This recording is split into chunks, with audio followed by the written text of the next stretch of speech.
Assalamualaikum warahmatullahi wabarakatuh. Sampurasun. Selamat siang. Berbahagia pada siang ini saya bisa bersilaturahmi dengan Bapak Ibu teman-teman semua dalam sebuah kegiatan yang diadakan oleh Sekolah Pasca Sarjana Universitas Pajajaran.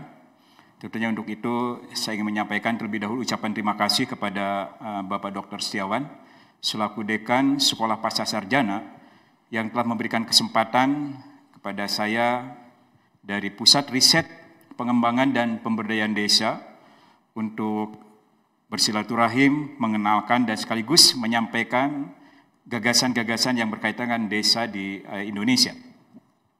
Bapak, Ibu, teman-teman yang kami banggakan dan kami hormati, kita bicara tentang temanya sebenarnya Desa Pemajuan Kebudayaan, dan ini adalah bukan sebuah tema yang digagas oleh Pusat Riset Pengembangan dan Pemberdayaan Desa.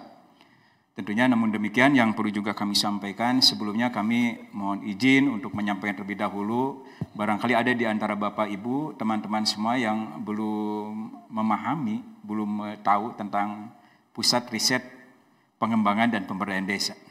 Oleh itu, pada kesempatan pertama, mari kita berkenalan terlebih dahulu dengan Pusat Riset yang sekarang diamanahkan oleh Alma Mater Universitas Pajajaran kepada kami, dan saya di sini diberi amanah sebagai Ketua atau Kepala Riset. Tentunya ada sebuah visi setiap pusat riset, tentunya pusat riset kami berangkat dari visi, kemudian ada misi, apa yang strategis, kemudian strategi pencapaian dan program unggulan. Ini tentunya kami sampaikan juga agar bisa jadi ada di antara Bapak Ibu juga yang tertarik untuk menjadi mitra kerjasama dengan kami untuk sama-sama kita bergerak membangun desa yang jumlahnya sangat luar biasa di tanah air kita.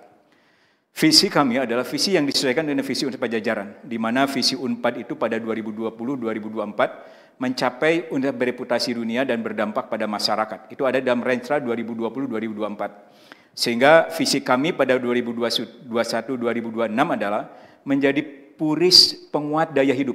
Saya menggunakan istilah daya hidup ini karena ini sebuah istilah yang sangat bagus sekali dalam konteks kebudayaan. Ini sebagai dikotomi dari daya mati. Jadi menguatkan untuk penguat daya hidup masyarakat serta menjadi pusat pengembangan desa mandiri. Jadi kata kuncinya adalah desa mandiri. Kaitannya kita berbicara tentang desa ini. Oleh karena itu kemudian misi kami ada juga 4 misi. Pertama, menjalankan tridharma perguruan tinggi yang relevan dengan program pengembangan dan pemberdayaan desa, kemudian mengentaskan desa. Desa apa? Itu desa sangat tertinggal dan desa tertinggal berbasis digital dan kearifan lokal. Local wisdom yang menjadi patokan kami juga. Kemudian mengoptimalkan kontribusi universitas dalam pengembangan dan pemberdayaan desa wisata, dan kemudian membantu meraihkan terwujudnya. Nah ini kenapa membantu meraih terwujudnya, ini menjadi sebuah konsep baru, yaitu desa mandiri berbasis kebudayaan yang mudahnya kita sebut sebagai desa pemajuan kebudayaan.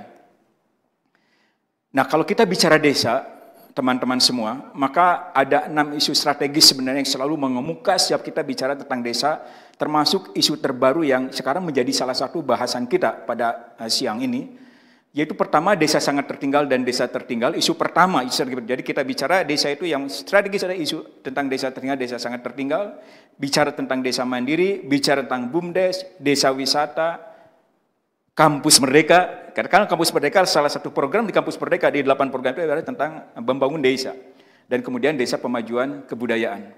Nah, dengan 6 isu strategis ini, maka sasaran strategisnya juga dalam kaitannya dengan puris pengembangan dan pemberdayaan desa itu adalah terentaskannya desa tertinggal dan desa tertinggal di Indonesia tentunya secara umum, dan terlebih lagi khususnya ada di Jawa Barat.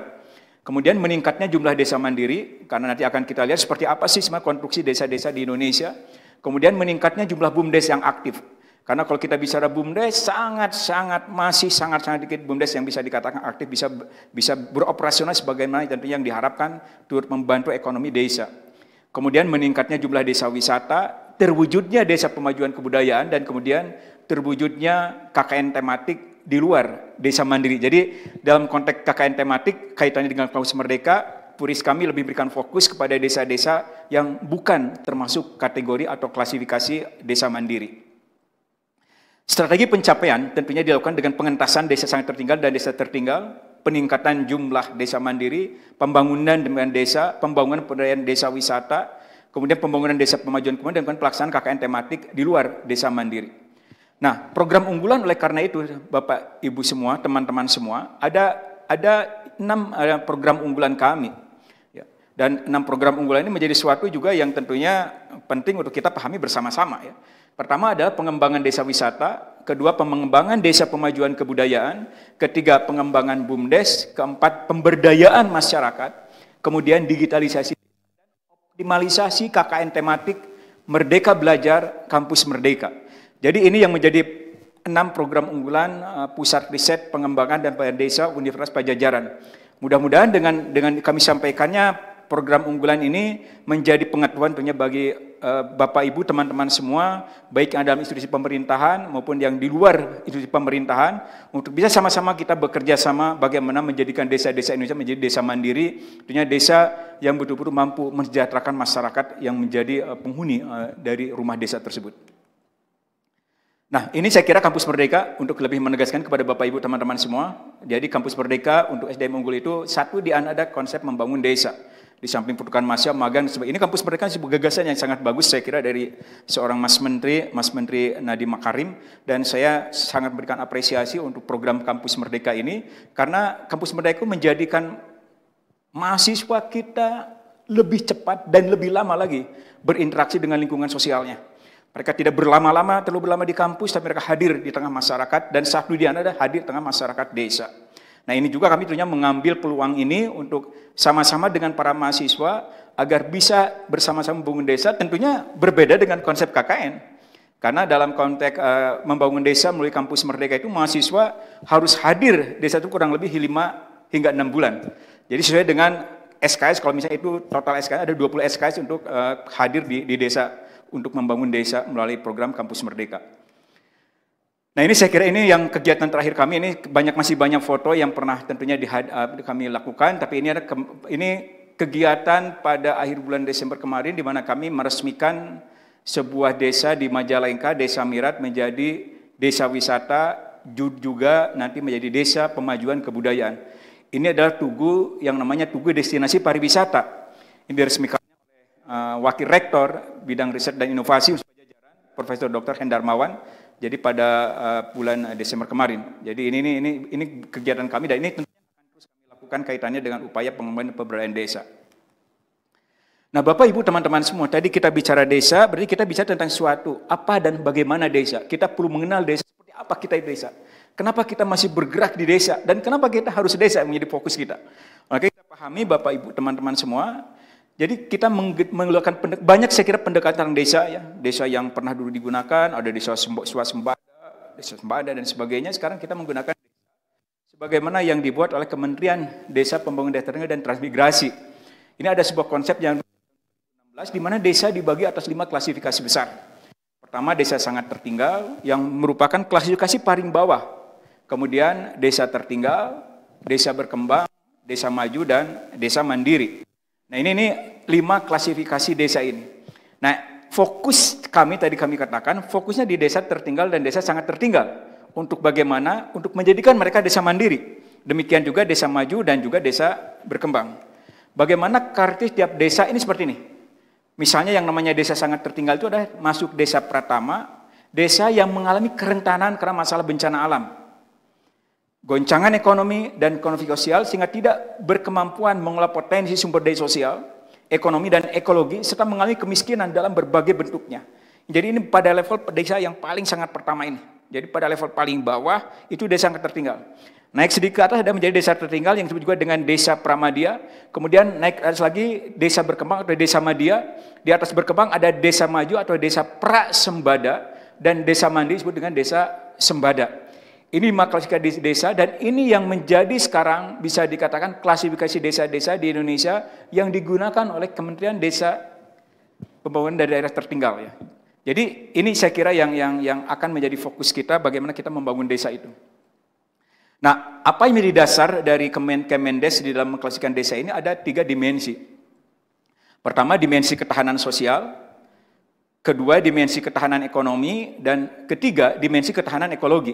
Ini menjadi parameter Kemendes untuk memastikan sebuah desa apakah dia masuk desa sangat tertinggal, apakah dia masuk desa tertinggal, apakah dia masuk desa berkembang, apakah masuk desa maju atau desa mandiri. Jadi ada angka-angka yang nanti barangkali kalau Bapak Ibu teman-teman semua perlu berdiskusi. Nah ini nanti kita bisa buka diskusi, tapi saya kira kalau teman mau tinggal dibuka saja nanti dalam websitenya Kemendes, saya kira itu lengkap juga bisa diperoleh data tentang hal tersebut. Jadi yang jelas sekali lagi, untuk menjadikan sebuah desa masuk tadi dalam 5 klasifikasi, 3 parameter yang digunakan. Dimensi ketahanan sosial, dimensi ketahanan ekonomi, dan dimensi ketahanan ekologi. Nah sekarang bagaimana kita lihat kondisi faktual desa di Indonesia dan Jawa Barat. Ini penting kan untuk kita Bapak Ibu. Sehingga kita semua memiliki kesadaran tentang apa sih pekerjaan rumah besar kita untuk membangun desa ini. Bagaimana harus melakukan dan apa yang harus dilakukan bagi negeri ini melalui pendekatan pembangunan di pedesaan. Kalau kita bicara tentang desa, ini perkembangan desa Indonesia itu dalam 3 tahun meningkat tajam ya. Berubah-berubah terus. Jadi dari 68.834 di 2019 menjadi 69.933 dan menjadi 73.850. Nah, dalam kaitan ini, maka perkembangan jumlah desa seperti ini Bapak Ibu. Jadi kalau kita tingkat nasional, kita yang namanya desa sangat tertinggal itu masih ada dan tetap hadir pada tahun 2021 kemarin. Bahkan jumlahnya meningkat kembali dibanding tahun 2020. Apakah ini karena faktor pandemi? Ya ini menjadi sebuah pertanyaan besar. Kami sini belum melakukan riset secara komprehensif tentang penyebab ini. Yang jelas kalau 2020 jumlahnya menurun dibanding 2019, desa sangat tertinggal. Tapi dari 2020 ke 2021 itu jumlahnya meningkat kembali, bertambah lagi jumlah desa sangat tertinggal. Sementara desa mandiri menurun justru. Jadi kalau desa sangat tertinggal meningkat, desa mandiri justru menurun dibanding tahun 2020 untuk tahun 2021. 2020 ada di angka 39.866, di tahun 2021 turun jumlah desa menjadi 38.086 desa. Nah ini saya kira dari angka akhir bisa dilihat oleh Bapak Ibu teman-teman semua tentang bagaimana perkembangan desa-desa di Indonesia. Kita masih dihadapkan dengan tantangan besar untuk bisa mengentaskan desa sangat tertinggal dan desa tertinggal. Demikian juga desa berkembang dan desa maju menjadi desa mandiri. Ini masalah kita semua, pekerjaan besar rumah kita bersama ya, untuk kembali kita membangun desa. Karena kembali, kalau kita bicara Indonesia itu kebanyakan adanya di desa memang kan, hadirnya adanya di desa. Jadi dari sekian banyak kabupaten itu ya, itu sebagian, kalau kita bicara kabupaten kan di sana tempat desa bermukim. Kan? Dan itu adalah menjadi sebuah tentunya permasalahan kita dan kaitan dengan masalah pembangunan desa ini. Kalau lihat persentasenya, Bapak Ibu teman-teman semua, kita lihat dari yang persentase kita ya. Jadi yang namanya desa berada dalam porsi yang paling besar ya. Jadi kebagian besar desa berkembang, tapi untuk desa sangat tertinggal persentasenya tadi dari 2020 yang sudah tinggal 3,53 sebenarnya meningkat kembali pada 2021 menjadi 6,75%. Ya. Sementara tadi saya katakan yang namanya desa mandiri tadinya sudah meningkat dari 1,22 di 2019 menjadi 2,49 di tahun 2020, menurun kembali di 2021 menjadi meningkat menjadi dalam ini adalah meningkat pada angka 4,44%. Ya. Itu yang namanya desa mandiri. Nah ini saya kira ini menjadi kembali sebuah pekerjaan rumah besar kita karena kita inginnya desa-desa kita menjadi semuanya berkembang menjadi sebuah desa. Nah, ini untuk yang namanya Jawa Barat, Bapak Ibu teman-teman semua. Jadi kalau kita bicara desa-desa di Jawa Barat, sebagaimana yang bisa tampak, Jawa itu jumlah desanya itu berada pada angka yang relatif konsisten di 5.312 desa. Dan Jawa Barat itu dalam 3 tahun terakhir, alhamdulillah, sudah tidak lagi memiliki desa sangat tertinggal. Tapi kita masih menyisakan desa tertinggal. Dari 332 di tahun 2019, sekarang memang tinggal 18 desa tertinggal. Dan itu berarti kembali pekerjaan rumah bagi masyarakat Jawa Barat, termasuk bagi alma mater, Pajajaran dan perguruan tinggi lainnya. Bagaimana kita menjadikan agar Jawa Barat itu, ya yang namanya desa tertinggal harusnya sudah tidak ada di Jawa Barat itu kan. Harusnya Jawa Barat itu mungkin sebagian besar itu sudah tinggal desa mandiri dan kemudian desa maju. Nah, tapi kan kenapa demikian ya ini berarti kita masih perlu sentuhan tangan kita semua, Bapak Ibu teman-teman semua.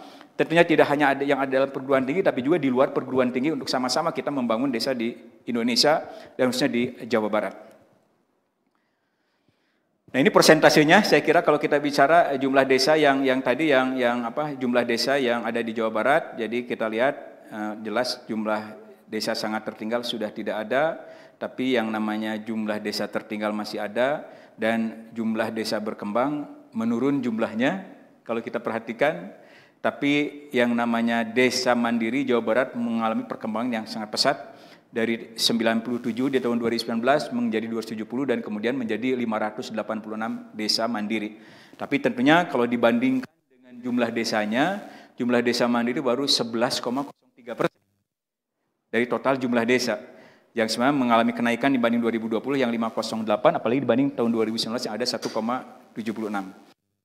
Teman-teman semua, saya kira dengan data ini kembali memperlihatkan kepada kita semua tentang pekerjaan besar kita untuk membangun desa di Indonesia, termasuk tentu memberdayakan desa seperti apa.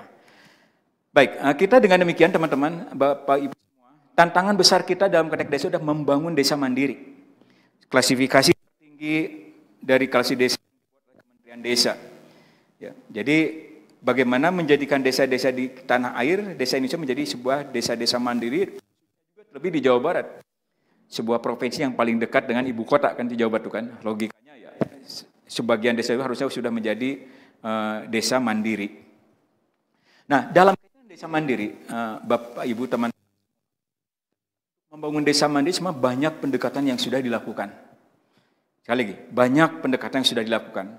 Kalau kita membicarakan pendekatan mutakhir tadi oleh Kemendes kan tadi dengan 3 dimensi tadi, dengan 3 indeks atau 3 indeks sosial, indeks ekonomi, dan juga yang disebut dengan indeks ekologi. Ada juga pendekatan pariwisata berkembang yang muncul konsep desa wisata. Ada pendekatan teknologi, muncul konsep desa digital, smart village dan sebagainya. Dan yang terbaru adalah pendekatan kebudayaan yang saya lebih suka menyebut desa pemajuan kebudayaan. Nah, setelah itu apakah masih ada penilaiannya? Saya kira tetap akan menjadi sebuah tantangan besar bagi kita, siapapun kita tentunya. Selalu dituntut, selalu saya kira kita ditantang untuk sama-sama kita memikirkan tentang bagaimana menjadikan desa-desa di tanah air kita itu bisa menjadi desa-desa yang mandiri, tentunya dengan berbagai upaya yang bisa kita lakukan. Nah, salah satu upaya yang kita lakukan adalah yang disebut dengan desa pemajuan kebudayaan. Nah, kalau kita bicara kemudian, Bapak Ibu teman-teman semua, upaya membangun desa itu bukan merupakan hal yang baru kan. Banyak pihak sudah melakukan hal ini. Banyak upaya sudah dilakukan. Berbagai institusi pendidikan tinggi, yang di luar pendidikan tinggi, institusi pemerintah, institusi swasta, semua pada sudah bergerak untuk sama-sama membangun desa. Tapi berbagai upaya tersebut tampaknya belum menghasilkan hasil sebenarnya yang diharapkan ya. Maka tampilan desa tadi kan sebenarnya dilihat oleh teman-teman semua sama kan, bahwa masih lebih banyak dan masih kita diwarnai adanya desa sangat tertinggal dan desa tertinggal, dan jumlah desa mandiri masih dalam jumlah yang relatif secara persentase masih sangat sedikit. Nah, UNPAD sendiri untuk menjadi pengetahuan teman-teman semua, tentunya banyak program sudah dilakukan oleh UNPAD untuk bagaimana UNPAD berkiprah di desa. Jadi kehadiran Puris Desa tidak kemudian atas dimaknai sebagai UNPAD baru sekarang membangun desa, tidak demikian. Bahwa UNPAD juga sudah cukup lama berkiprah untuk membangun desa. Ya, jadi Puris ini hanya merupakan kelanjutan dari upaya yang selama sudah dilakukan oleh Pajajaran. Ya, hanya sekarang diinstitusionalisasikan dari sebuah pusat riset. Nah, sebelumnya kegiatan membangun desa UNPAD sudah melakukan misalnya kegiatan kuliah kerja nyata yang menurut catatan itu sudah dilakukan sejak tahun 1974. Jadi kalau bicara itu kurang lebih sudah 47 tahun kan berarti ya. 74, 40, ya berarti 47 tahun kita sudah UNPAD sudah turut membangun desa mulai kegiatan kuliah kerja nyata. Ya. Dan kemudian juga setelah itu ada kegiatan PKM. PKM biasanya dilakukan oleh dosen kan. Jadi biasanya menyertai KKN itu dosen-dosen melakukan pengabdian kepada masyarakat. UNPAD juga sudah melakukan cukup lama, berkiprah membangun desa. Setiap kegiatan pengabdian kepada masyarakat yang dilakukan oleh dosen itu intinya adalah upaya untuk memecahkan permasalahan kemasyarakatan yang ada di desa tersebut. Itu sudah dilakukan juga oleh UNPAD melalui para dosennya. Berarti sejak tahun 74 juga itu sudah dilakukan upaya-upaya tersebut. Kemudian yang dilakukan itu ada programnya PMD. Ya. Jadi profesor masuk desa. Ini digagas pada saat rektornya di bawah Prof. Trihanggono ya. Beliau menggagas tentang yang program Profesor Masuk Desa. Jadi sudah berlangsung. Jadi para guru besar diturunkan masuk ke desa, memikirkan desa dan berupaya untuk membangun desa. Dalam artian tentunya sesuai dengan bidang kepakaran para guru besar tersebut ya. Ini juga termasuk diinisiasi melalui program dukungan Academic Leadership Grant ya, dilakukan oleh para guru besar di Universitas Pajajaran. Dan kemudian Unpad yang kemudian juga dilakukan melalui program TPB, tingkat pertama bersama. Jadi para mahasiswa itu dikirimkan ke desa-desa di seputar kampus Jatinangor. Turut memikirkan masalah pembangunan di desa bersama dengan pemuda di sana. Mereka akan menginisiasi program-program dan kemudian menggerakkan tentunya roda pembangunan di desa. Dan kemudian Unpad juga secara nasional ikut di dalam program KKN kebangsaan dan KKN tematik. Nah, saya kira ini upaya-upaya yang dilakukan oleh Uni Pajajaran untuk membangun desa. Nah, Bapak, Ibu, teman-teman semua, sekarang apa sih Desa Pemajuan Kebudayaan? Ini menjadi tema sentral kita kan. Ini menjadi salah satu program yang itu program unggulan dari Pusat Riset Pengembangan dan Pemberdayaan Desa Universitas Pajajaran. Desa Pemajuan Kebudayaan itu merupakan terjemahan dari apa? Dari Undang-Undang Nomor 5 Tahun 2017 tentang Pemajuan Kebudayaan. Pemajuan kebudayaan dimaknai sebagai upaya meningkatkan ketahanan budaya dan kontribusi budaya Indonesia di tengah peradaban dunia melalui 4 kegiatan: pelindungan, pengembangan, pemanfaatan, dan kemudian pembinaan kebudayaan. Jadi kalau demikian, desa pemajuan kebudayaan itu secara sederhana bisa diterjemahkan sebagai desa yang memiliki kekayaan dan potensi objek pemajuan kebudayaan. Jadi kalau kita bicara objek pemajuan kebudayaan itu tentunya ada 10 objek pemajuan berserta yang disebut dengan budaya. Dan secara aktif melakukan kegiatan pelindungan, melakukan kegiatan pengembangan, melakukan kegiatan pemanfaatan, dan melakukan kegiatan pembinaan. Atau dalam bahasa teman-teman di Kemendikbud Ristek itu bicara itu adalah mereka memberikan definisinya merupakan platform kerja bersama membangun desa mandiri.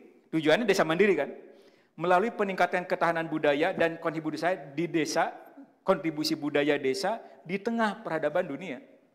Nah, ini definisi yang diberikan oleh teman-teman di Kementerian Kebudayaan, Riset dan Teknologi untuk yang namanya Desa Pemajuan Kebudayaan. Jadi platform kerja bersama. Kerjasama membangun desa, kerja bersama siapa? Antara masyarakat dengan tentunya para sukarelawan yang hadir di desa-desa tersebut.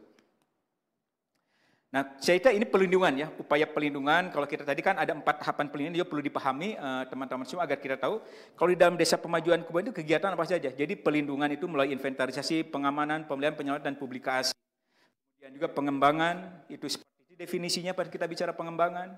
Kemudian bicara pemanfaatan, jadi yang pemanfaatan itu adalah pemajuan kebudayaan untuk menguatkan ideologi. Awas, jadi pemanfaatan penting sekali dipahami ya. Ini menjadi suatu yang seringkali belum bisa dipahami dengan baik, bahwa yang namanya kebudayaan itu harus ada upaya pemanfaatan, yaitu upaya pendayagunaan objek pemajuan kebudayaan untuk menguatkan ideologi, untuk menguatkan politik, ekonomi, sosial budaya, dan pertahanan, dan kawan dalam mewujudkan tujuan nasional.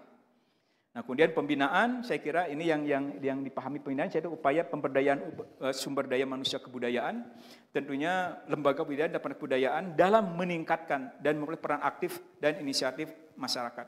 Nah, teman-teman semua, saya kira untuk nanti bisa memahami dengan baik tadi aktivitas pemajuan kebudayaan, maka Undang-Undang Nomor 5 Tahun 2017 bisa tentunya dicermati lebih dilanjut oleh teman-teman semua, dan itu saya kira menjadi penting pada kita berbicara tentang Desa Pemajuan Kebudayaan. Nah, ini saya kira yang tadi saya sebut dengan OPK, bahwa Desa Pemajuan Kebudayaan, desa yang tadi kan definisinya adalah Desa Pemajuan Kebudayaan itu ada desa yang memiliki kekayaan objek pemajuan kebudayaan. Objek pemajuan kebudayaan itu jumlahnya ada 10 plus cagar budaya. Apa saja itu? Ya ini, teman-teman semua. Jadi yang disebut dengan OPK itu ada tradisi lisan, ada manuskrip, ada adat istiadat, ada ritus, ada kemudian pengetahuan tradisional, teknologi tradisional, seni, bahasa, permainan rakyat, olahraga, dan cagar budaya. Artinya, kalau kita bicara desa pemajuan kebudayaan, desa yang memiliki OPK, objek yang 10 dan 1 cagar budaya ini. Bisa jadi dia memiliki lengkap ke semua OPK, atau dia hanya memiliki sebagian OPK saja. Apapun tapi itu kita sebut sebagai desa pemajuan kebudayaan. Maka kami di pusat riset sudah membuat klasifikasi-klasifikasi. Mana klasifikasi 1, mana klasifikasi 2, mana klasifikasi 3, mana klasifikasi 4, mana klasifikasi 5.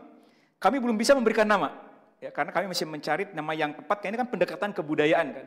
Misalnya kalau Kemendes kan memberi nama desa mandiri, desa maju, berkembang, tertinggal, dan sangat tertinggal. Nah, kami tengah berupaya menggodok nama yang pas untuk menggantikan desa pemajuan kebudayaan klasifikasi 1. Desa pemajuan kebudayaan klasifikasi 2 namanya apa? Ini kami masih tengah menggodok dengan teman-teman di Puris Pengembangan dan Pemberdayaan Desa. Nah, ini saya kira ini gambarnya lebih mudah lagi yang disebut dengan yang namanya 10 OPK tadi. Dan apa sih dalaman OPK itu ini teman-teman semua. Jadi kalau kita bicara tentang tradisi lisan itu adalah pemahamannya, tuturan yang diwariskan. Ini kenapa perlu saya sampaikan? Karena presentasi saya hari ini intinya mengajak teman-teman semua untuk sama-sama mari kita membangun desa melalui pendekatan kebudayaan. Dan pendekatan kebudayaan itu prinsipnya ada di dalam 10 OPK dan cagar budaya tadi. OPK yang pertama tadi, tradisi lisan itu apa? Tentang dongeng, rapalan, pantun, itu ada tradisi lisan. Kita ini bicara apakah ini bisa membangun desa? Ya kalau kita berpikir secara sederhana tampaknya seperti tidak mungkin. Tapi kemudian kita berpikir kreatif, mengolahnya. Ya, kemudian kita memanfaatkannya dan berupaya mengembangkannya akan menjadi sesuatu yang dalam konteks kebudayaan itu adalah menjadi sebuah OPK yang bermanfaat bagi masyarakat desa. Manuskrip misalnya tadi adalah naskah beserta informasinya. Jadi naskah-naskah itu, naskah-naskah kuno, naskah-naskah modern itu tentang apa yang dibuat oleh desa itu menjadi bagian dari manuskrip, bisa bicara tentang sejarah, babat, hikayat, kitab dan sebagainya. Kemudian ada juga adat istiadat, kebiasaan yang didasarkan pada nilai tertentu dan dilakukan oleh kelompok masyarakat secara terus-menerus dan diwariskan pada generasi berikutnya. Apa di antaranya adalah tata kelola lingkungan dan tata cara penyelesaian sengketa. Kemudian ada ritus. Ritus itu seperti apa? Misalnya perayaan-perayaan, peringatan kelahiran, upacara perkawinan, upacara kematian, ritual kepercayaan dan sebagainya. Ada lagi disebut dengan pengetahuan tradisional. Misalnya apa? Tentang kerajinan, tentang busana, tentang kuliner, ya, tentang minuman tradisional. Itu adalah merupakan sebuah pengetahuan tradisional. Dan teman-teman sekali kita bersepakat ya, betapa desa itu kaya dengan ini semua. Cuma kita bisa jadi belum memanfaatkan dengan baik. Ya, misalnya ada salah satu desa di Majalengka dengan desa Mirat, dia punya sebuah jenis makanan yang bersumber dari pohon disebut dengan pohon cuing. Dan itu sekarang menjadi sesuatu yang menjadi kekayaan dari masyarakat desa Mirat. Ya, tapi itu kembali belum terkemas dengan baik ya, sehingga kami berupaya bagaimana kelak teman-teman juga dari Unpad yang paham tentang masalah-masalah hal tersebut bisa mengolahnya lebih baik dan kemudian membuatnya menjadi kemasan-kemasan yang sangat kompetitif untuk tentunya dipasarkan sehingga lebih mensejahterakan masyarakat di desa tersebut. Nah, kemudian teknologi tradisional saya kira seperti tadi antara lain tentang arsitektur, kan banyak kali ya, perkakas pengolahan sawah, alat transportasi dan sistem irigasi. Kalau kita bicara arsitektur bangunan kan kita sepakat ya teman-teman semua betapa sangat kaya sekali kan kekayaan dari arsitektur bangunan tradisional itu. Barangkali teman-teman kalau ke Kampung Naga, ya, teman-teman ke Kampung Pulau di Garut, ke Kampung Dukuh di Ciamis ya, di Garut ya, teman-teman kan bisa melihat di Ciroyom, desa Ciroyom itu kan. Betapa yang namanya bangunan-bangunan tradisional itu menjadi sesuatu yang menjadi kekuatan ya. Kalau saya itu bermimpi nanti teman-teman semua, kalau kita bicara arsitektur tradisional itu, suatu saat menjadi sebuah arsitektur yang bisa diakui secara internasional oleh lembaga UNESCO. Sebagaimana barangkali kita bicara tentang rumah-rumah tradisional yang ada di Shirakawago kan, di kampung Shirakawa di Jepang di Nagoya sana kan. Itu kan bangunan tradisional yang sudah hidup berabad-abad dan kemudian kan menjadi sebuah destinasi wisata yang sangat luar biasa kan. Orang itu datang dan sangat menyukai kampung Shirakawa itu. Nah ini mudah-mudahan kita juga bisa melakukan ini tentunya mulai upaya-upaya kita yang secara intens berkesinambungan ya, dan tentunya betul-betul juga dilandasi oleh sebuah pemikiran yang sangat kreatif dan inovatif untuk menjadikan itu semua sebagai sumber daya atau sebuah objek pemajuan kebudayaan yang dapat mensejahterakan masyarakat. Kemudian seni, saya kira kalau seni jelas ada seni rupa, pertunjukan, sastra, film, seni musik dan terbaru misalnya seni media seperti itu. Dan kemudian bahasa, kalau bahasa kan sudah pasti kalau kita di Indonesia itu kan minimal ada 2 bahasa kan. Di desa itu, bahasa Indonesia dan kemudian bahasa daerah. Ini menjadi sesuatu yang harus kita pelihara, yang harus kita jaga. Ya. Maka kalau orang yang kemudian ribut-ribut tentang bahasa daerah, seakan-akan bahasa ini tidak boleh digunakan oleh masyarakat di sebuah wilayah, itu menjadi belum paham tentang pemajuan kebudayaan undang-undang ini. Karena undang-undang pemajuan kebudayaan amanatnya adalah yang namanya OPK itu harus digunakan dalam kehidupan sehari-hari. Jadi sudah sepantasnya dalam konteks bahasa misalnya, setiap wilayah di tanah air itu dia dalam bahasa ngamumule bahasa daerah. Teman-teman kita di Sumatera Barat ngamumule bahasa Minang. Di desa-desanya gunakanlah bahasa Minang sebagai bahasa komunikasi, baik komunikasi informal dan kemudian pada kesempatan formal dilakukan juga. Karena yang namanya bahasa itu harus memiliki kemauan politik untuk meregenerasikannya. Untuk melanjutkan, tidak menjadi musnah. Kecenderungan sekarang kan teman-teman semua, kalau kita bicara bahasa daerah itu, orang tampaknya malu, enggan untuk bicara bahasa daerah. Kadang-kadang dia cuma manusia-manusia primitif kalau bicara bahasa daerah. Pak, itu menjadi sesuatu yang akan menguatkan ketahanan budaya daerah tersebut. Jadi kalau saya tentunya dalam konteks bahasa sebagai amat pemajuan kebudayaan, maka setiap kita etnik, termasuk ada sebuah geografis wilayah tertentu di provinsi itu wajib mengamumulai kebudayaan daerah. Aceh dengan bahasa Aceh, Sumatera Utara dengan bahasa Bataknya, Lampung dengan bahasa Lampungnya, Jawa dengan bahasa Jawanya, Kalimantan dengan bahasa Dayak itu harus dimulai. Dan tentunya Jawa Barat dengan bahasa Sundanya harus digunakan sebagai media komunikasi. Jadi kalau ada orang yang kemudian mempermasalahkan itu, saya kira ini perlu membaca kembali yang namanya tentang Undang-Undang Pemajuan Kebudayaan itu kan mendorong kita semua bersama-sama untuk memulai. Dan saya ingin bicara tambah lagi kan. Apalagi kalau kita bicara tentang Sumpah Pemuda kan, Sumpah Pemuda jelas di sana kan, kalau bicara bahasanya menjunjung bahasa persatuan, bukan berbahasa satu kan. Sumpah Pemuda yang ketiga itu kan, yang seringkali dipahami sebagai berbahasa satu bahasa Indonesia, bukan menjunjung bahasa persatuan bahasa Indonesia. Artinya apa? Kita perlu sama-sama memiliki bahasa nasional, bahasa yang satu, tapi tidak boleh melupakan kehadiran bahasa-bahasa daerah. Nah, di sini pentingnya saya kira Undang-Undang Pemajuan Kebudayaan tentang bahasa daerah. Perlu betul-betul kita semua memahaminya dengan baik dan betul-betul menjadikan bahasa ini sebagai alat ketahanan budaya kita semua. Nah, kemudian juga permainan rakyat, Bapak Ibu teman-teman semua, ada yang namanya kelereng, congklak, gasing, dan gobak sodor. Kemudian ada juga olahraga tradisional, bela diri, pasola, lompat batu, dan debus. Ya. Kalau saya pernah diingat ya, waktu kecil saya masih bermain dengan yang namanya perang gubang, selodot gaplok, saya masih ikut rebonan, kemudian pedang-pedangan, jeung sajabina, ya, karena saya termasuk anak yang lincah waktu masih kecil ya, teman-teman semua. Dan itu sekarang, perhatikan, tidak banyak anak-anak muda sekarang, anak-anak kita semua bermain dengan permainan tradisional. Padahal itu merupakan jati diri kita tradisional ini. Tantangan besar kita kan, bagaimana agar anak kita, generasi selanjutnya itu, mereka sadar kembali dengan permainan tradisional ini. Yang menjadi sebuah karakter ciri Indonesia. Saya dulu masih main sonda, ya. Saya dulu masih main gatrik, ya. Ya, jadi kalau golf saya itu ada gatrik dulu. Ya. Nah ini perlu, saya kira perlu dihidupkan kembali, perlu kita memulai, dan mungkin suatu saat kita tidak ada salahnya saya kira kalau diadakan lomba gatrik tingkat nasional, diadakannya misalnya di mal-mal besar, di TSM kah, di BIP kah, ya, agar kita menjadi sesuatu yang menarik kan, orang mengenal kembali peran tradisional itu ya. Kemudian ada tentunya yang terakhir ada cagar budaya, Bapak Ibu, teman-teman semua. Cagar budaya juga menjadi sebuah tentunya objek pemajuan kebudayaan. Kalau kita bicara desa pemajuan kebudayaan, salah satunya adalah tentang cagar budaya ini. Banyak desa yang kaya dengan bangunan-bangunan cagar budaya. Dan tentunya bangunan cagar budaya itu perlu kita kelola dengan baik, agar dia menjadi sesuatu yang bisa menjadikan rakyat.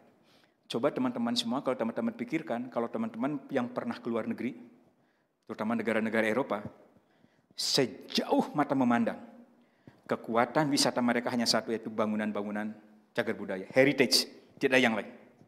Sejauh mata memandang. Ya. Nah ini saya kira menjadi tantangan bagi kita bersama, bagaimana kita sebagai sebuah wilayah di mana desa-desanya kaya dengan bangunan cagar budaya, mampu menjadikan bangunan-bangunan itu sebagai sebuah rumah bagi pengembangan desa pemajuan kebudayaan. Oke, saya kira ini kemudian potensi kebudayaan Indonesia, saya kira teman-teman semua, kita ada kurang lebih 1.128 suku bangsa, data BPS ya pada tahun 2010. Berarti artinya kan kita, kalau ada 1.128 suku bangsa, artinya ada 1.128 kebudayaan daerah. Artinya ada 1.128 juga pengantin desa dan sebagainya. Padahal bicara tentang tadi OPK bisa jadi lebih dari satu OPK kan. Kalau kita bicara seni kan tidak hanya seni tari. Dan bicara seni tari juga tidak hanya satu tarian kan. Jadi betapa luar biasanya teman-teman semua. Baik di Jawa, Madura, Sumatera, Kalimantan, Sulawesi, Nusa Tenggara, Bali, Maluku, dan juga Papua. Jadi kita negeri yang sangat luar biasa. Dan semua potensi ini hadirnya ada di desa-desa di Indonesia. Ya. Nah, oleh karena itu teman-teman semua juga kalau kita bicara tentang potensi ini, maka inilah potensi pekerjaan rumah kita bersama, teman-teman semua. Bagaimana kita tadi sama-sama membangun desa melalui pendekatan kebudayaan. Bayangkan, di tingkat nasional ada 73.850 desa. Nah, kita dengan mengurangi yang desa mandiri lah ya. Desa mandiri di tingkat nasional yang kurang dari 5% tadi. Berarti ada kurang lebih 60 lebih desa yang perlu sama-sama kita bangun untuk dijadikan desa mandiri berbasis kebudayaan, desa pemajuan kebudayaan. Di Jawa Barat sama. Kita ada pekerjaannya di 5.312 desa. Dengan dikurangi 10% desa mandiri, maka masih ada kurang lebih 90 atau 80% ya, desa-desa yang perlu kita bangun bersama-sama untuk menjadi desa mandiri. Ini kembali pekerjaan rumah kita semua. Pekerjaan kita bersama-sama untuk tadi menjadikan desa-desa tersebut baik di tingkat nasional, terlebih di tingkat Jawa Barat. Kalau kita bicara pada di mana tempat Unpad berdomisili dan memberikan fokus pada porsi Jawa Barat, yaitu di 5.312 desa ini yang perlu dibangun. Tapi intinya tentunya pada saat kita harus berpikir secara nasional bahwa Unpad juga harus berkiprah dan kita tentunya juga sama, maka dari nanti akan kita jelaskan ada desa-desa juga yang menjadi binaan dan dari Unispa Jajaran itu Pusat Pengembangan Riset dan Pemberdayaan Desa. Nah, sekarang Bapak Ibu teman-teman semua, pertanyaan kita sekarang. Kan kita fokusnya desa pemajuan kebudayaan kan. Mengapa sih perlu dibangun desa pemajuan kebudayaan? Sebenarnya jawaban yang ininya jawaban secara generiknya barangkali ya. Semakin hari kita semakin menyadari bahwa bangsa yang benar ini semakin kehilangan identitas budayanya. Dan kalau kita bicara identitas budaya itu, Bapak Ibu teman-teman semua, sebagian besar masyarakat itu adanya di pedesaan. Maka diharapkan dengan kita memberikan fokus pembangunan kebudayaan, pembangunan desa melalui pendekatan kebudayaan, maka kembali diharapkan kesadaran berbudaya masyarakat bangsa yang besar ini juga bisa tergapai. Bisa tergapai. Oleh itu kalau Bapak Ibu teman-teman semua, kalau kita mencoba diterjemahkan, maka kenapa perlu dibangun? Ya tadi ini ada 4 pertimbangan penting desa pemajuan kebudayaan. Pertama adalah sebagai implementasi. Jadi undang-undang pemajuan kebudayaan itu perlu kita implementasikan. Ini sebuah undang-undang yang sangat luar biasa teman-teman. Kalau kita perhatikan itu berarti baru sesudah 72 tahun kemerdekaan kita memiliki undang-undang bidang kebudayaan. Sekali lagi, baru sudah 72 tahun kemerdekaan kita memiliki undang-undang yang khusus berbicara tentang kebudayaan. Dan karena undang-undang ini sangat luar biasa, terlepas dari kekurangan-kekurangan di dalamnya, kelemahan-kelemahan di dalamnya, maka kita berupaya, mari kita berupaya mengimplementasikannya. Tanggung jawab kita semua. Karena kalau tidak, dan kalau kita tidak mau itu, ya seperti yang terjadi sekarang itu, ada yang mempermasalahkan tentang bahasa daerah. Jadi kita perlu sama-sama membangun ini semua, teman-teman semua. Nah, implementasi itu berarti artinya kita bagaimana tadi? Bagaimana kita yang namanya 10 OPK dan cagar budaya itu bisa menjadi sesuatu yang tadi sambil kita melindunginya, memberikan pelindungan, sambil kita melakukan pengembangan, dan sambil kita melakukan pemanfaatan. Pemanfaatan bagaimana? Agar OPK tersebut tidak hanya digunakan dalam kehidupan sehari-hari, tidak hanya kita kemudian operasionalisasikan kembali, tapi yang tidak kalah penting, menjadi OPK yang mampu mensejahterakan masyarakatnya. Oleh karena itu tadi inilah yang disebut dengan implementasi dari Undang-Undang Nomor 5 tahun 2017. Yang kedua, yaitu dia adalah menjadikan desa sebagai pusat pemajuan kebudayaan. Kita sudah berupaya banyak kota-kota budaya di tanah air kita, tapi tidak terlalu banyak kan. Nah, lebih baik kita fokusnya ke desa saja, kita jadikan sebagai pusat pengembangan kebudayaan. Karena pada dasarnya sebuah potensi budaya itu, termasuk SDM budaya itu, sebagian besar itu adanya di desa-desa. Yang ketiga adalah pemanfaatan kebudayaan daerah sebagai lokomotif pengembangan dan penguatan desa mandiri. Jadi kita akan menjadikan sekali lagi kebudayaan itu sebagai lokomotif untuk pengembangan desa mandiri. Dan kemudian yang terakhir, kalau kita bicara kebudayaan, teman-teman semua, pada dasarnya inti dari kebudayaan itu adalah bahasa. Sekali lagi, inti dari kebudayaan itu adalah bahasa. Kalau sebuah etnik sudah tidak menggunakan bahasanya, sudah kehilangan bahasanya, sudah tidak lagi mencintai bahasanya, maka bisa jadi etnik atau suku bangsa berada di ambang kehancuran. Sebaliknya, manakala sebuah etnik, sebuah suku bangsa masih ngamumulai bahasa yang dimilikinya atau bahasa daerahnya, maka itu bisa jadi memperlihatkan tentang ketahanan budaya dari etnik atau suku bangsa tersebut. Saya kira banyak contoh-contoh baik ya Bapak Ibu teman-teman semua tentang bagaimana pentingnya sebuah bahasa kan.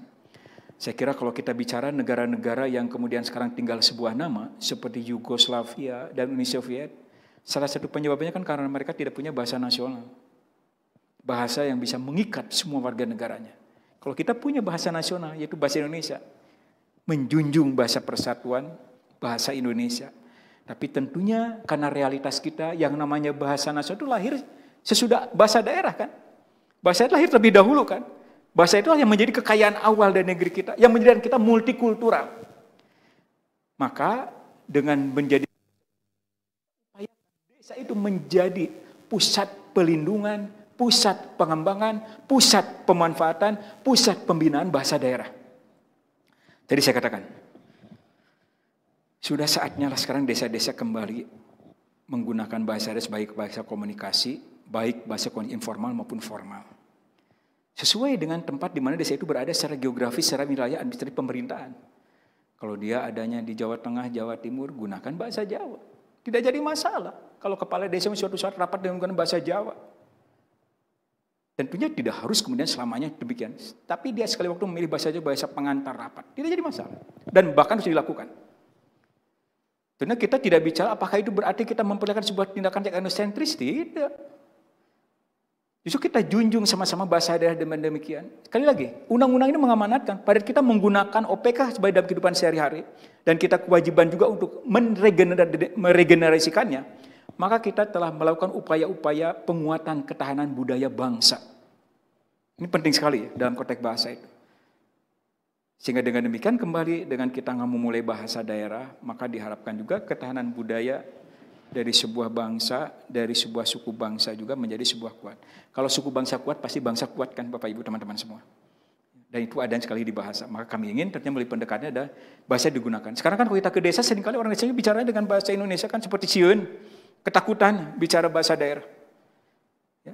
Sekali lagi tidak hanya di Jawa, tidak hanya di Sumatera, di Kalimantan juga demikian, di Sulawesi demikian. Harusnya kan mereka berupaya nggak memulai bahasa daerah.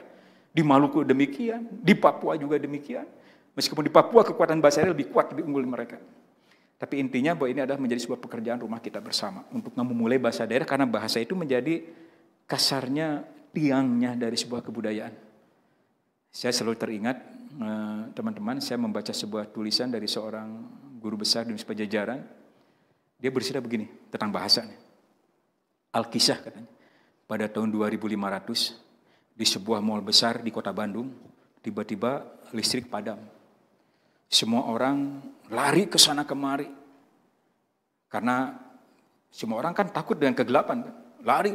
Dan mereka teriak-teriak. Teriaknya itu dengan menggunakan bahasa dark, dark, dark. Enggak ada satupun yang bicara poek, poek, poek. Karena apa kan? Karena pada saat itulah yang namanya Sunda sudah tinggal sebuah nama. Ini saya kira sebuah cerita yang cukup menantang kita untuk kita sama-sama berpikir dan betul-betul menjaga tentang kelestarian bahasa daerah. Oke, sekarang bagaimana teman-teman strategi pengembangan desa pemajuan kebudayaan? Di sini padahal ada 4 strategi. Tentunya perlu kita lakukan pertama kali ada inventarisasi objek pemajuan kebudayaan. Kita lakukan inventarisasi objek OPK-nya di desa yang tadi 10 OPK dengan 1 cagar budaya. Kita akan melakukan penyusunan potensi unggulannya kita susun apa saja ya menjadi potensi unggulan dari objek pemajuan kebudayaan tersebut. Kemudian formulasi bagaimana cara melakukan pelindungan, pengembangan, dan pembinaan dari potensi unggulan tersebut, dan kemudian implementasi dari strategi pengembangan potensi unggulan. Ini yang sekarang kami lakukan, teman-teman semua. Jadi oleh karena itu kami sudah melakukan beberapa pemetaan, ya, pemetaan yang namanya potensi OPK di beberapa desa. Ya, memang sebagian besar di Jawa Barat, tapi juga ada yang kemudian di luar Jawa Barat seperti Desa Perigi yang ada di Lombok Timur. Ya. Itu menjadi bagian yang kita coba petakan tentang potensi yang dimiliki oleh desa tersebut. Potensi apa? Potensi objek pemajuan kebudayaan seperti apa. Jadi sekarang menjadi mitra kami, ya. Termasuk Desa Gesiklor, Desa Ciroyom, kemudian Desa Ciroyom Garut itu kan ada yang namanya Kampung Adat Dukuh di sana kan. Ada Desa Neglasari, Desa Negarawangi, Desa Sindang, Lebak Muncang, dan Desa Tegal Bungur. Disinilah kemudian hadir daya-daya desa yang menjadi mitra Universitas Pajajaran. Khususnya pusat riset, pengembangan, dan pemberdayaan desa.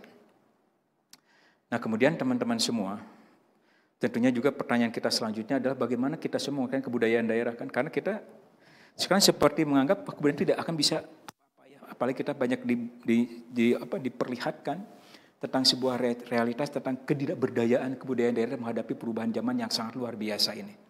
Maka dalam hal ini teman-teman ada sebuah konstruksi besar kan. Tantangan kebudayaan itu ada tantangan sebelum pandemi dan lebih berat lagi adalah pada era pandemi dan nanti pasca pandemi seperti apa. Nah tentunya untuk ini juga perlu ada pemikiran teman-teman kreatif inovatif dari kita semua ya. Kita berpikir tadi membangun desa pemajuan kebudayaan, maka itu desa pemajuan harus menjadi desa yang sanggup hidup dan berkembang pada masa pandemi sekarang dan juga pasca pandemi. Pandemi sekarang kita belum bisa menggambar kapan akan berakhir teman-teman semua. Meskipun sekarang katanya dengan adanya yang baru Omikron dan setelah akan berakhir, saya kira tidak mudah itu ya. Karena sejarah pernah membuktikan teman-teman, kita mengalami yang disebut dengan pandemi flu Spanyol. Pada 1918-1919 itu ceritanya panjang gitu. Dan akhirnya pada tahun 1930 kita terjadi yang namanya depresi ekonomi 1930. Nah ini jadi kalau kita bicara kan berarti kita itu harus siap-siap dengan cerita panjang kan. Dan artinya bagaimana kita juga menyiapkan kebudayaan daerah menjadi kebudayaan yang sanggup berhadapan dengan situasi-situasi ini. Situasi pandemi dan situasi pasca pandemi. Karena situasi pasca pandemi ini menjadi sesuatu juga yang bisa jadi kita meskipun nanti pandemi berakhir teman-teman semua, bisa jadi gaya hidup kita itu tidak berubah. Yang namanya kuliah misalnya tidak mungkin semua kemudian mencintai kembali semuanya luring. Bisa jadi kuliah daring itu akan menjadi sebuah model nanti pada masa pasca pandemi. Karena dipandang sangat efektif dan lebih bisa dikatakan lebih efektif dalam menyampaikan. Karena setiap pengajar, dosen, guru sekalipun mungkin dia bisa mengajar di mana saja. Ya, bisa jadi ini akan sebuah model yang tidak akan hilang begitu saja. Nah, karena itu kebudayaan juga seperti itu kan teman-teman semua. Barangkali tantangan terbesar kita dalam pandemi dan pasca pandemi, kita teman-teman paling banyak pernah membaca sebuah sentra seni tradisional di Kota Bandung yang kemudian dalam tanda kutip ya sampai harus gulung tikar karena ketidakmampuannya membaca perkembangan zaman. Padahal dulu menjadi sebuah pusat pengembangan seni tradisional di Kota Bandung yang sangat banyak didatangi oleh wisatawan, baik wisatawan domestik maupun wisatawan mancanegara. Nah, akhirnya apa yang perlu dilakukan teman-teman semua, maka mau tidak mau dengan kebudayaan sambil kita tadi menjadikan desa dengan 10 OPK-nya tadi kan kita sudah inventarisasi, pada kita kemudian tadi melakukan pelindungan, melakukan pengembangan, maka kata kuncinya ini adalah mau tidak mau kita harus melakukan disrupsi. Disrupsi apa ya? Disrupsi kebudayaan daerah, teman-teman. Kemudian harus disrupsi mau tidak mau. Ya. Jadi baik dalam konteks disrupsi tadi, disruptive regulation, disruptive culture, disruptive mindset, dan disruptive marketing. Sekarang kan kita dalam konteks sederhana aja, disruptive marketing perlu dipikirkan. Karena sekarang kan yang namanya misalnya seni-seni pertunjukan. Sudah bisa dikatakan hingga saat ini kita masih sulit untuk sampai kepada model pertunjukan konvensional. Penonton datang dan sebagainya kan. Yang terjadi sekarang sudah bermigrasi dari konvensional ke digital kan. Maka dalam disruptive marketing artinya apa? Bagaimana yang namanya pemasaran objek pemajuan kebudayaan juga harus dilakukan dengan memperhatikan realitas digital yang pernah di tengah masyarakat. Maka model-model pertunjukan harus model pertunjukan yang ramah dengan teknologi informasi.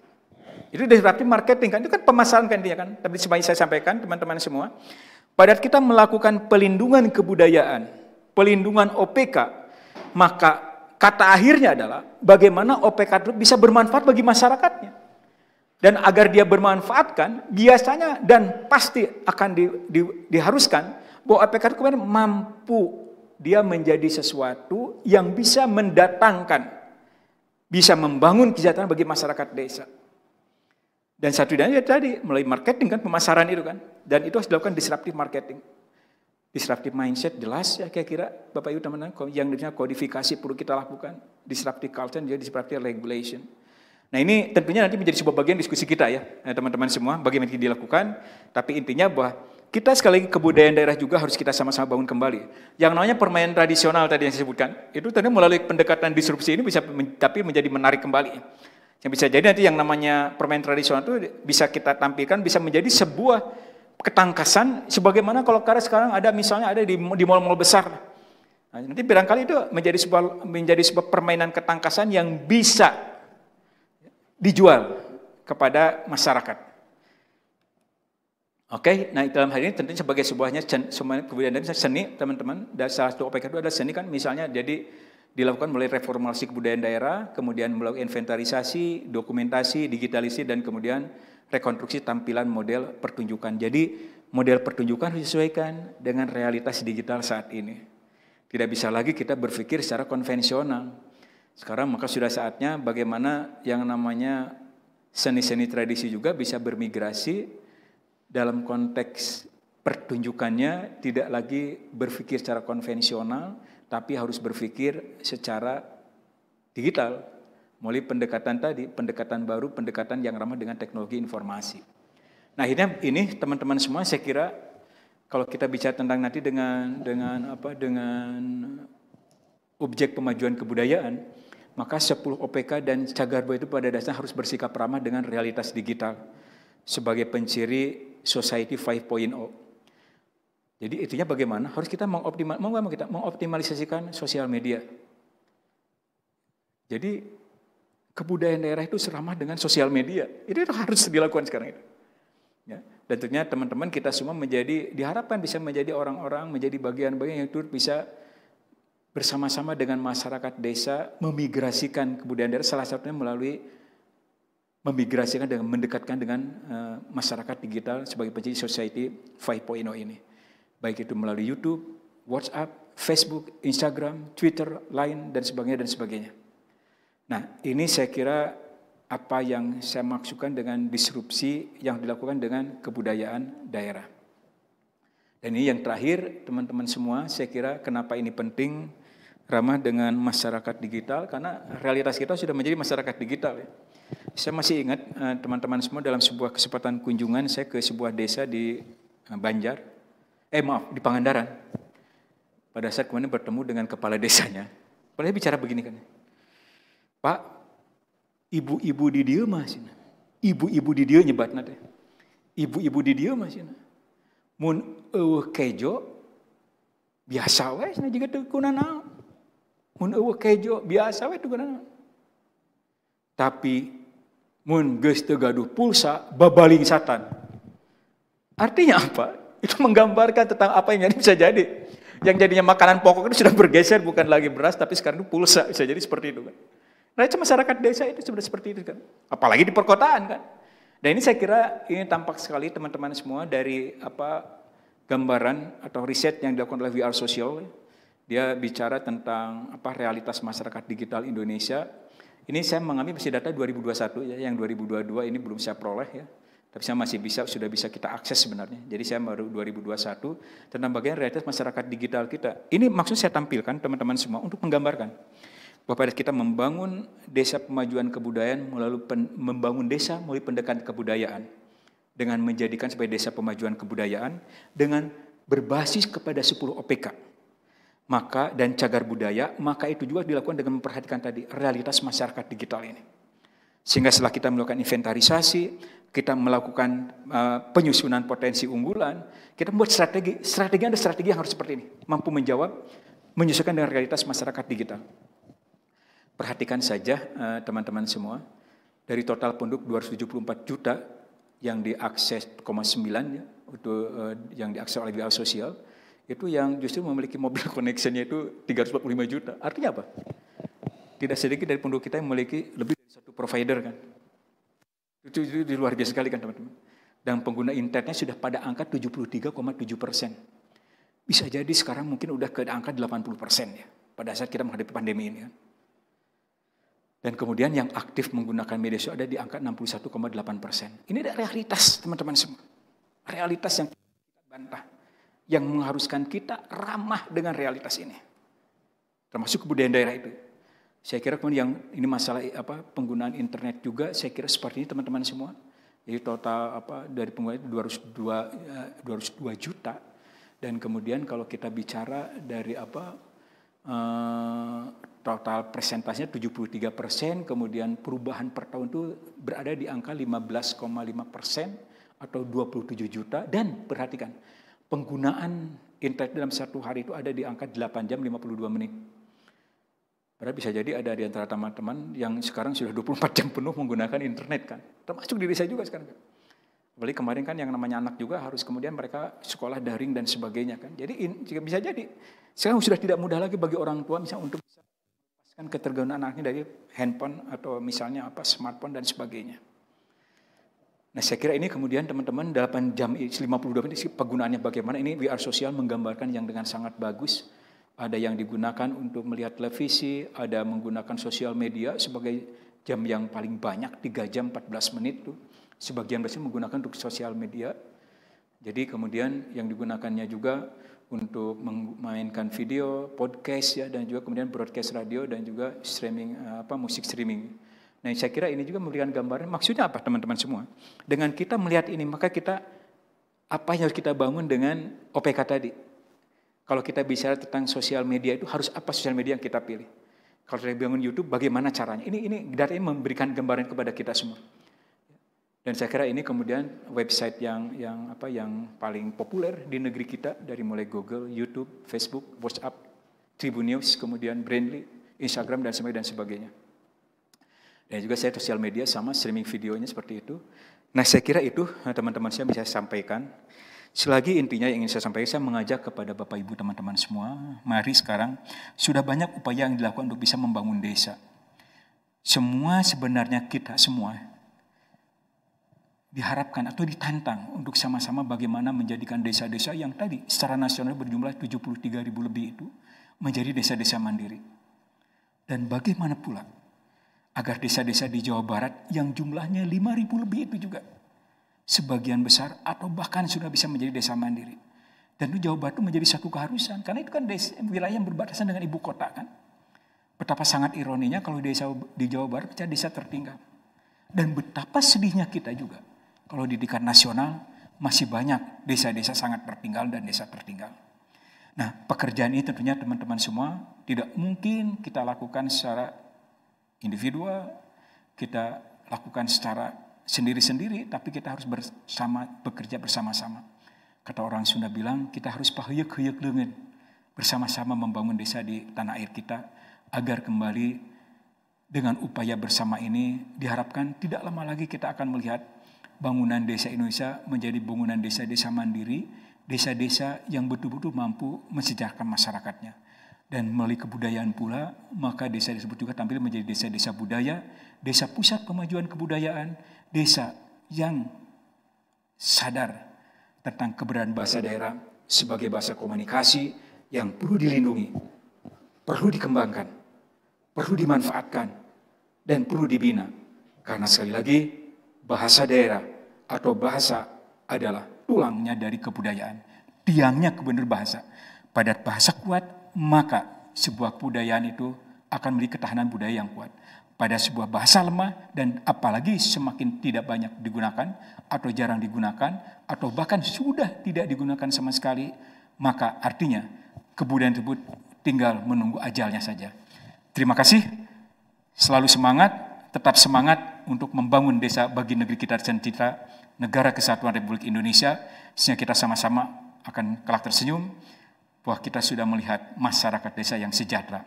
Karena upaya kita bersama, kita pahuyuk-huyuk leungeun untuk membangun desa kita menjadi desa mandiri. Terima kasih. Assalamualaikum warahmatullahi wabarakatuh.